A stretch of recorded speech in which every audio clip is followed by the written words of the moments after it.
I have a multi-band fan dipole antenna with elements for 40, 20 and 10 meter, which can also work on 15 meter, 21 MHz, as the third harmonic of 40 meter, 7 MHz.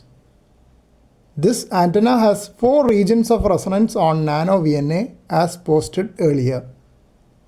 Now I have added 2 loading coils of 122 microhenries each to the 20 meter elements to get additional resonance on 80 meter.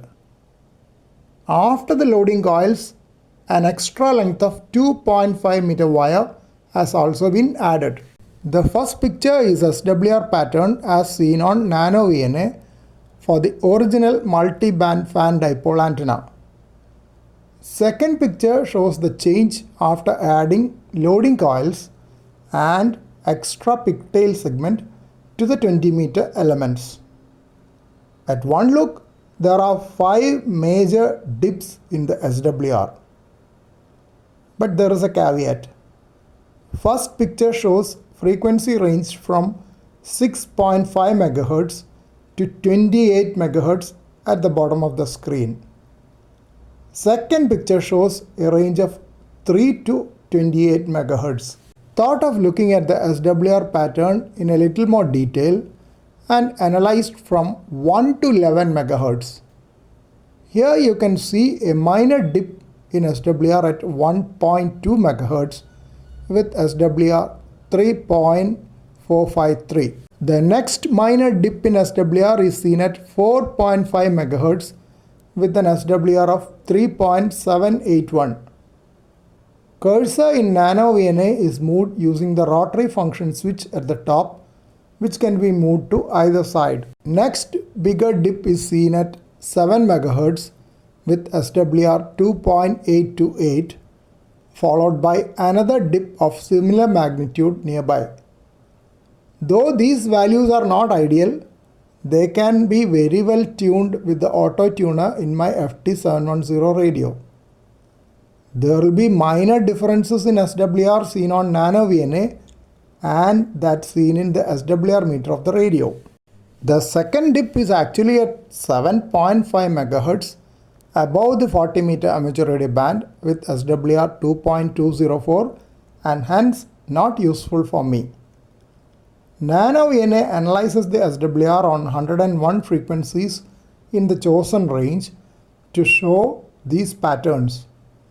It sends out a tiny signal on each frequency and reads the forward and reflected power. There is a still bigger dip at 10.4 MHz with SWR 1.560, again above the 30 meter amateur radio band. Now I have changed the stimulus frequency range. It is from 3 to 28 MHz. SWR at 7 MHz is 2.664. I have seen slight fluctuations in SWR with time earlier also. I presume that it is because the antenna is swaying in wind and the relative position to nearby wires and other structures is changing. Next dip is seen at 10.5 MHz with SWR 3.514, slightly different from the 10.4 MHz noted earlier. Move the cursor further and reach the next dip at 13.750 MHz with SWR 2.986.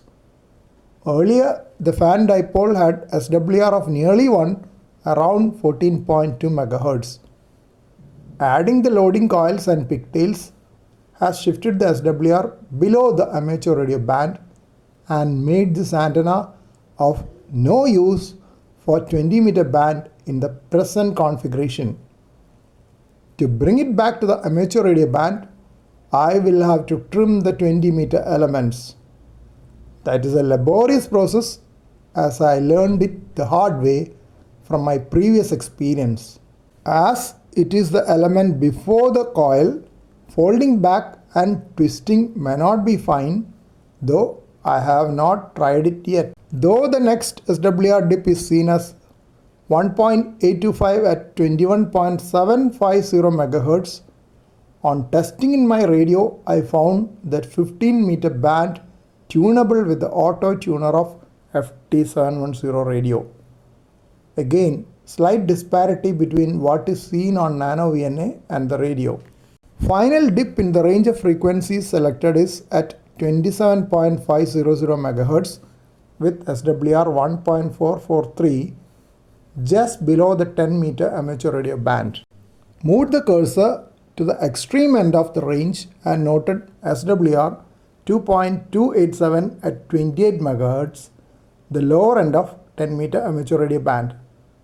This was also tunable with the auto tuner of FT710. Interestingly, auto tuning was also possible on 50 MHz or 6 meter band. In conclusion, my modified multi-band fan dipole antenna can be used on 40 meter, 15 meter, 10 meter and 6 meter in the current configuration. I have not been able to hear anything on 6 meter yet.